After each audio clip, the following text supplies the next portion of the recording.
मधेसी छैनो हामी कुनै पहाडी छैनो हामी कुनै मधेसी नै छिए हम कोनो मधेसी नै छिए हम कोनो पहाडी नै छिए हम कोनो मधेसी नै छिए हम कोनो पहाड़ी हमर देश छै नेपाल हम सब छी नेपाली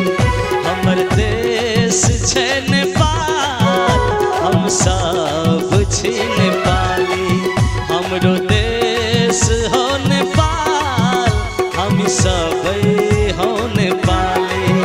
हमरो देश हो नेपाल हम सब हो नेपाली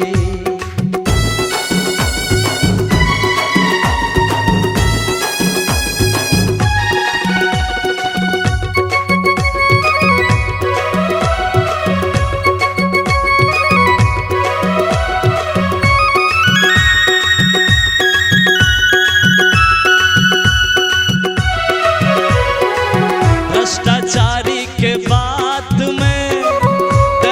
किया जानियो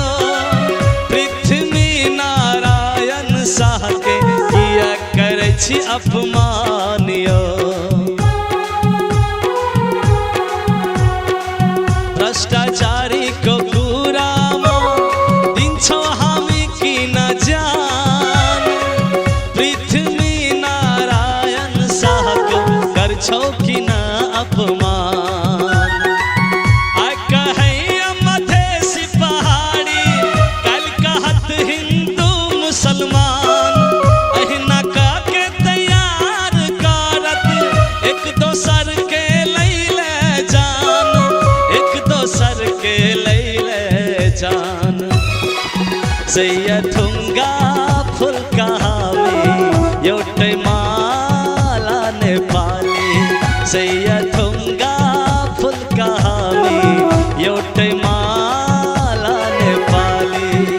हमर देश छै नेपाल हम सब छी नेपाली